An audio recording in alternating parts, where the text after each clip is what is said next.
now we're actually getting two ascendant, young, really good receivers. We should all be gassed up about the Ravens and especially playing them in daily fantasy until the prices catch up. We are back. It's the Joe Holka Show presented by FanDuel. 4 trending wide receivers for NFL Week 6. Players that everyone's talking about and how we can use those narratives to find an edge at one of the most important positions in fantasy football and DFS. Let's not waste any more time, Harmon. Let's jump right into it. We got 4 guys to talk about today. Michael Pittman, he's 5,800 on FanDuel against Houston. It seems like we find a wide receiver against Houston in this segment almost every single week at this point. Michael Pittman, 5,800, man. He is just too cheap for this type of role, right? Way too cheap for the role he's in. You mentioned it. He's top 15 in targets overall at the position right now. And, I think he's earning it. He's one of the few guys in the league that has over 40 targets. Like, he is a good player. I probably have mentioned this on your show, but it was something I talked about a lot, over the offseason, was that he was kind of one of these guys that when you looked at it from a production-based standpoint last year in his rookie season, he didn't really stand out. He didn't really pop from any sort of opportunity metric. And it's like, well, why is he not earning targets if he's out there? Well, I think it was because he was, and number one, he was coming in, he immediately was kind of like a starter and then got hurt.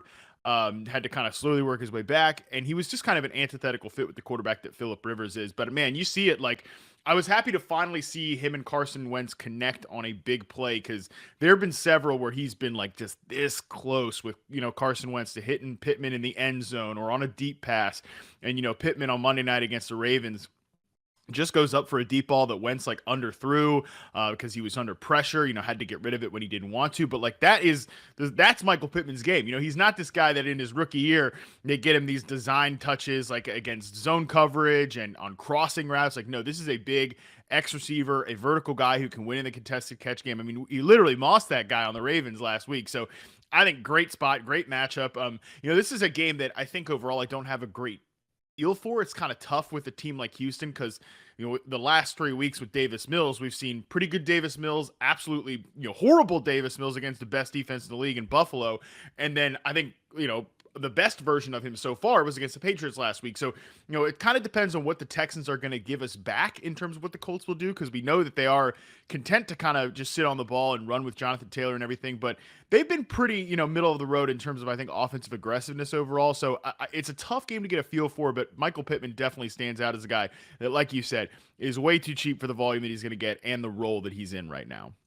Yeah, I mean, you see it just the volume, like you said, but also like on a touchdown heavy site like FanDuel, just the work that he's getting in the red zone. Like we used to almost see it in Indy all the time. We'd see these tight ends just be like these red zone weapons. And now that Carson Wentz is there, it's kind of shifted a little bit to Pittman. Like there's been multiple games over the last 3 or 4 that he's had more than 1, even 3 red zone targets. So if he starts to connect on a few of those, he's only got 1 touchdown on the year, Harmon. So like I think that's probably why his price is where it's at this point. So it might be the last chance that we have to really buy low on Pittman. Like realistically, he's like a $6,500 player, but because of basically what this offense has been doing, it just hasn't really gotten there yet. And you said it, like say what you want about the quarterback play in Houston, but last week it looked pretty good. So maybe this game has a little bit of back and forth in it. One thing that absolutely buried me last week, Harmon, was the second guy that we're going to talk about. This Chicago offense in general just has not been good for my bankroll so far this year. Had a really good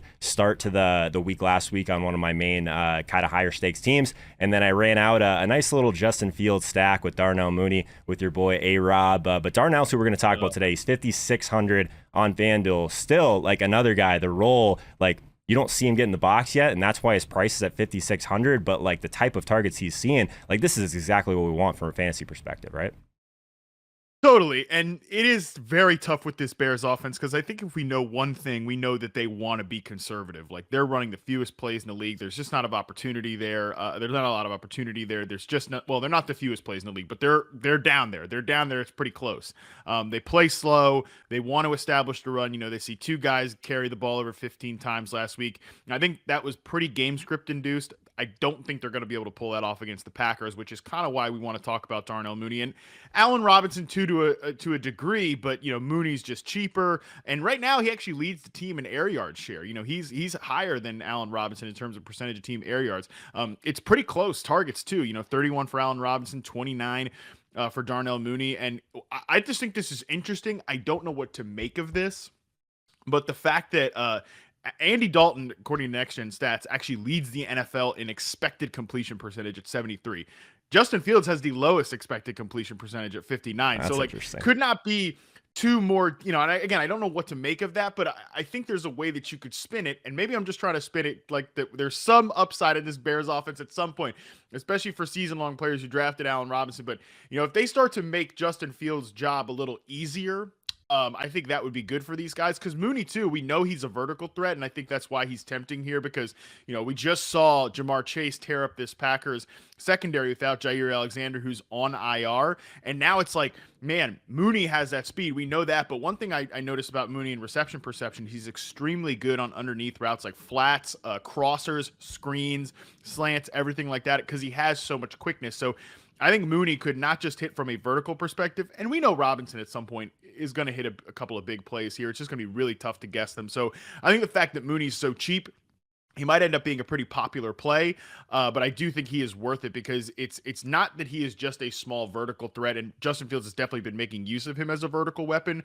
but I think the fact that he can be used in ways that are more layup patterns, and I want to see them get Justin Fields more layups and just kind of rely on him to move the offense more than just the running game. That does make me really interested in Mooney this week because, again, I just don't think the Bears offense can afford to run and hide in this spot or they're just going to get crushed by the Packers.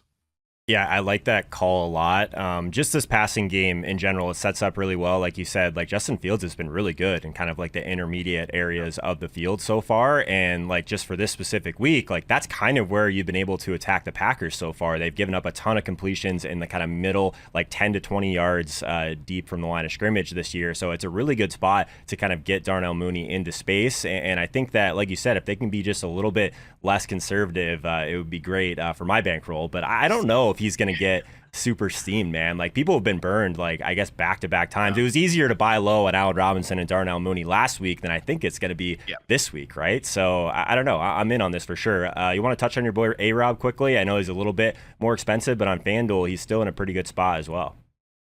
Yeah, he's definitely in a good spot. Man, we know the ability is there, and like when they've given him chances, he's looked good. It's just it's almost impossible in this version of the offense for him to even come close to the volume that we've seen over the course of the season. But again, the big games will be there at some point.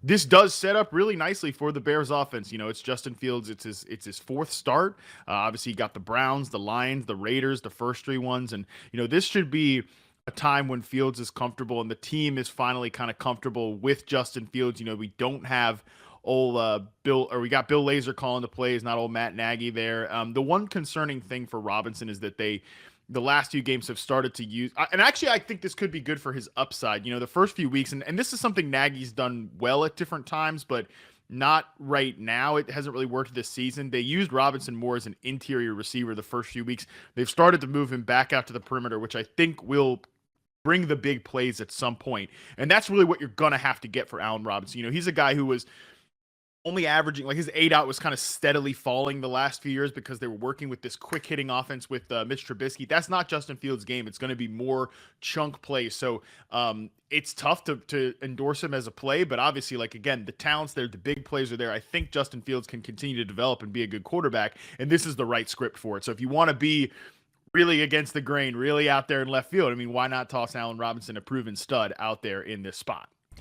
I like it. Before we continue, I want everyone to pause this video right now. You know the drill. I want to know your favorite wide receiver play under 6K in week 6 on FanDuel. So now we're going to talk about two guys from the same team, but definitely a game that's going to be really popular. We just saw in prime time what this Ravens offense, I guess, is looking like. They're not willing to run the ball, which is like the weirdest thing ever because they just, I had Latavius back there and they seem to be a little bit tired of it at this point. But Marquise Brown, he's 7K, so you got to pay up for him a little bit against the Chargers, but it's possible we get Rashad Bateman. I know someone that performed really well in reception perception going into this year as well. He's only 5K, so they might ease him back in, which would make some sense. But what do you think about the passing game as a whole, specifically Marquise Brown in this offense right now?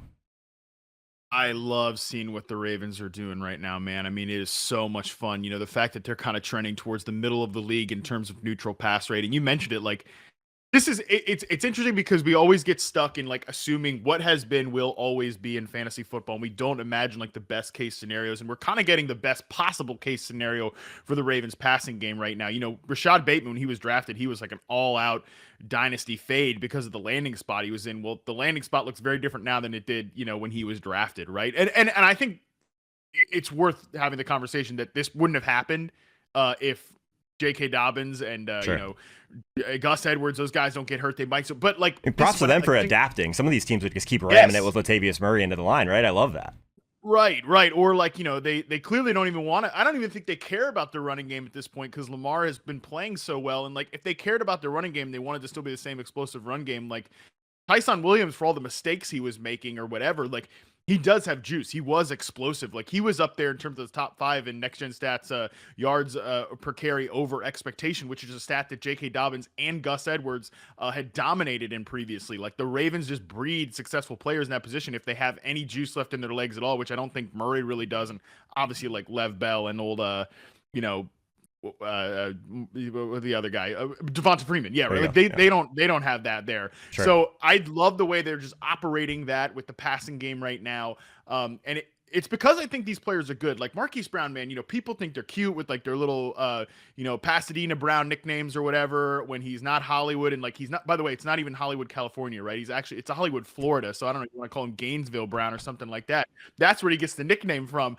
Jacksonville Brown. I don't know. I mean, I'm not taking shots at Florida cities that I've never been to. Maybe he's like at least Naples Brown. Have been there. Anyways, like the point here is that like Marquise Brown has definitely made some mistakes. He's had some bad moments, but he's been awesome this year. And actually in his first 2 seasons, it's a pretty key metric that I've been looking at. Like more, I come on your show and I talk about success rate versus man coverage all the time because it's shown to be a very predictive stat in reception perception. But the more I'm looking into our success rate versus zone coverage metric, the more I think it's important for a couple of different reasons. Because number one, we know the league is actually trending more towards zone coverage right now with the influence of these like 2 high safety teams, cover 2, everything like that. Like what Brandon Staley is doing with the Chargers, by the way, running more of that zone coverage and opening up those short, middle, and intermediate areas of the field. These zone beaters are performing extremely well. Deebo Samuel, for example, Cooper Kupp, for example, these high-end zone beaters are crushing it this year.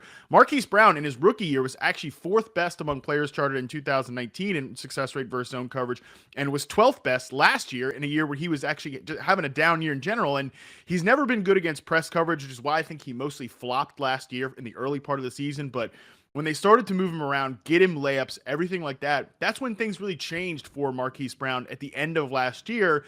And going into this year, he's seeing 42% of his targets from the slot this year. Like they've been using him more against areas where zone coverage is more popular. So obviously I don't think the Chargers defense is always going to limit those big plays against them. But I think they have found ways in Baltimore to use Hollywood Brown against zone coverage, more layup routes. So I don't know if he counts as like a full-on contrarian play because of like the matchup that he's in and everything like that. I don't know what his ownership will look like, but I do think he is still very interesting in this matchup, and this should be a fun, high-scoring game, man, because the Chargers can be run on, Lamar can obviously run on teams, so I still think Brown is a good play, and just on Rashad Bateman too. I mean, I think they're going to end up having to count on him because Sammy Watkins is a little banged up right now. No one else has really stepped up on the roster, and I do think Bateman is.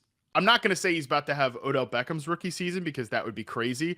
But I think from the same standpoint where Beckham was hurt all offseason in his rookie year, dealt with a hamstring injury, missed the first 2 games.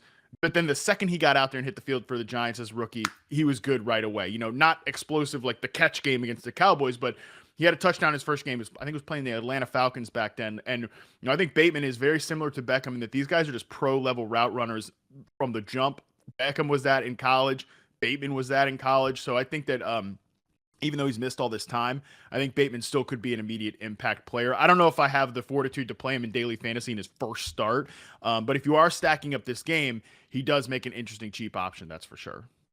Yeah, there's just so many reasons right now to be bullish on the Ravens, just because, like, if we're going to get Hollywood Brown in some opportunities where he can really thrive, it's going to take probably a number one on the other side, which it sounds like Bateman can be when he comes back and when he is at full strength. You don't really get sometimes in DFS the luxury of being able to see some of these guys coming off of injury before their ownership gets, or even their price at sometimes gets to a point where they're not as good a play. So if you're playing something like the Sunday Million where you have to beat 100,000 people, I don't mind adding Bateman to your Lamar stacks, because I think Lamar is going to be pretty popular in this spot, but definitely an interesting game that we can continue to attack. I think people don't realize like how condensed like this tree is right now in the passing game. Like we have Mark Andrews and we have Hollywood Brown, and if we don't have Sammy Watkins, like, and we know that they're not going to run the ball as much as they have in the past, like this becomes a totally different situation. We talk about how maybe we got the Cowboys wrong. I think it's possible that we maybe got the Ravens wrong in some ways also. Did you agree with that? Looks like it. Yeah, it absolutely looks like it. Like if you haven't adjusted your expectations on the Baltimore Ravens offense,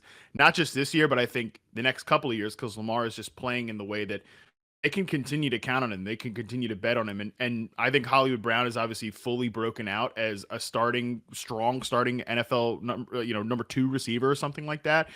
I think Bateman is a potential alpha, man. I think Bateman is the guy that, like, when they drafted him, I was like, oh, they can change their passing game because Bateman is that good. I think Bateman is like I compared him to Justin Jefferson, Keenan Allen coming out of school. We know how good of like separators and route runners those guys are.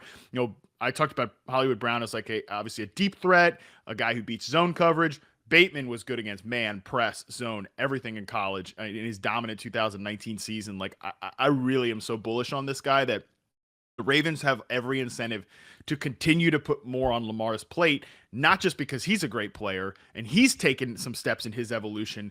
The supporting cast around him is legitimately good. I mean, we're talking about they went from like the husk of Des Bryant, like Miles Boykin and like Willie Snead out there the last few years to like now we're actually getting 2 ascendant, young, really good receivers. We should all be gassed up about the Ravens and especially playing them in daily fantasy until the prices catch up. Matt Harmon, everyone. Want to remind you guys, though, that I give away free sports memorabilia every single week. So check out this video right here next to see what I pulled from the Week 6 Pristine Auction Mystery Box.